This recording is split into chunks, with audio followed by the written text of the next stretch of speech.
Welcome back, everyone. Sheepdog Smokey here, and some of you may have seen a note on the 4 o'clock video today. I believe it's also on my 10 o'clock, today being Thursday.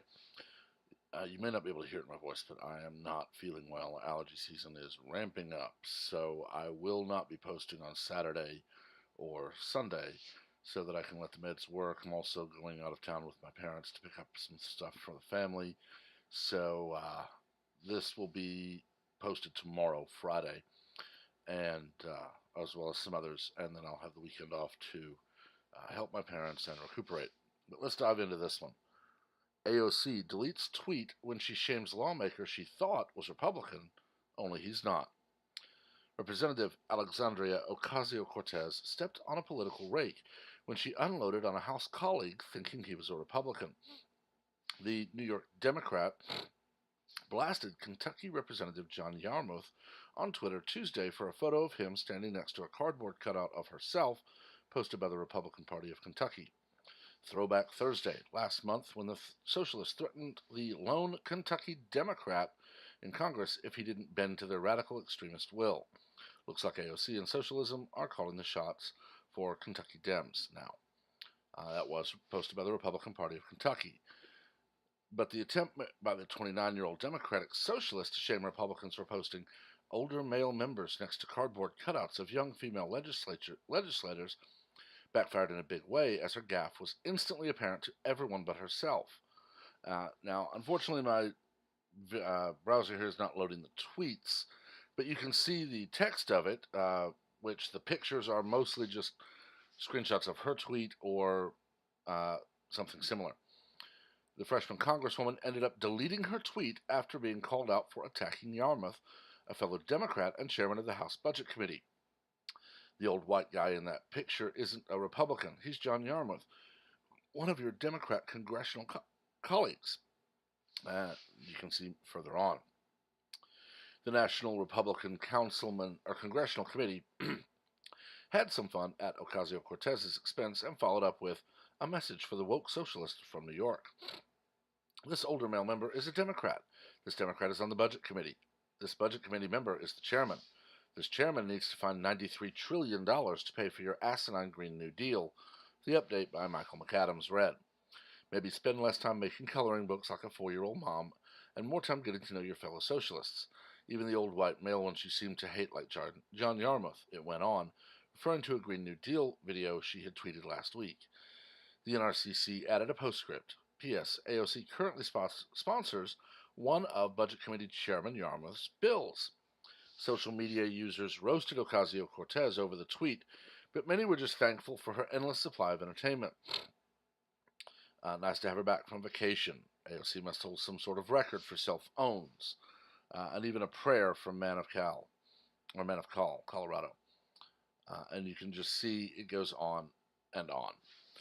But this is, unfortunately, a somewhat regular occurrence for Ocasio-Cortez.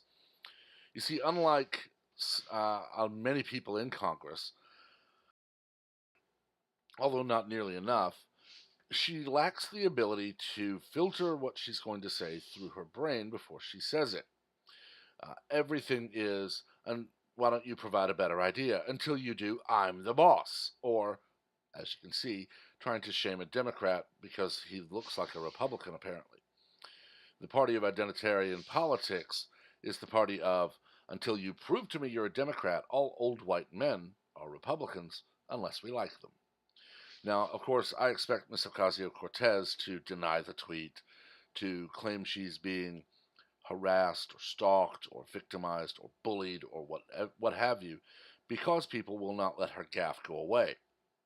Much like I'm still waiting on Eric Swalwell to say something in one of his appearances begging for money for the presidential run next year about how no one will let go of a joke he made last year. You see, that joke was when an American citizen told him, basically, you'll have to take our guns by force.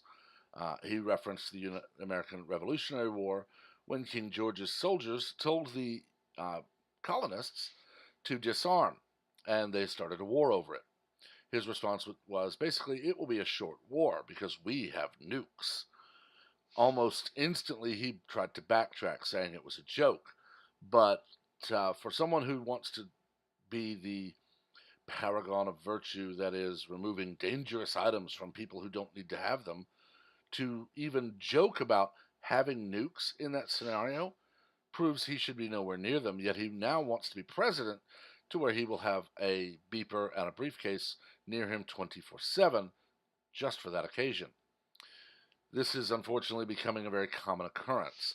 We have examples like Representative Maxine Waters, who at a rally or a meeting or whatever it was a very small crowd, telling the people there to, and I quote, get in their faces, push back, let them know they're not welcome anywhere, when referring to members of the cabinet and other conservatives. Yet when she's called out on that, you just don't understand that that's a figure of speech. Yet very shortly after that, Sarah Sanders, President Trump's press secretary, was harassed in a public restaurant to the point where she and her family left. She and her husband ended up going home, and the rest of her party was harassed further that night as they tried to find another place to eat.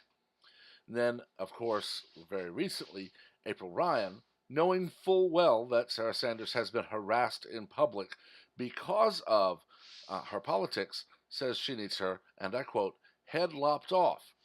But of course, that's just a figure of speech. But calling CNN fake news for pressing on the Russia hoax for 2+ years, or calling April Ryan a horribly biased person, is an attack on the free press. Or as Brian Stelter would tell you, Donald Trump not going to the White House Correspondents Association dinner where he will be insulted and demeaned and defamed is an attack on the free press. Apparently, liberals believe that they not only have a right to free speech, but we do not, and they have a right to force us to listen. Now, a bit of an update for Mr. Stelter, Ms. Ryan, Ms. Ocasio-Cortez.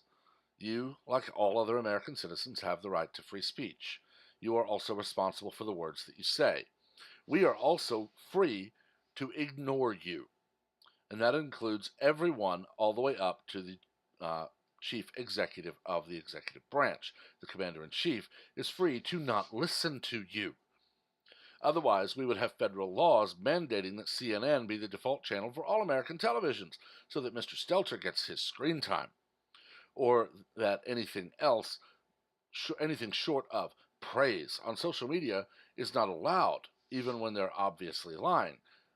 But they won't admit that, of course, they would love that, because, of course, that would be going just a bit too far and showing their totalitarian side. This is nothing more than just another step. Given just enough time, Ms. Ocasio-Cortez will, of course, say there is no such tweet on my timeline, and then others will be accused of fake news or making things up when we show screenshots of her tweet, and so on and so forth. The liberal side of politics is the party of you may not even disagree with me.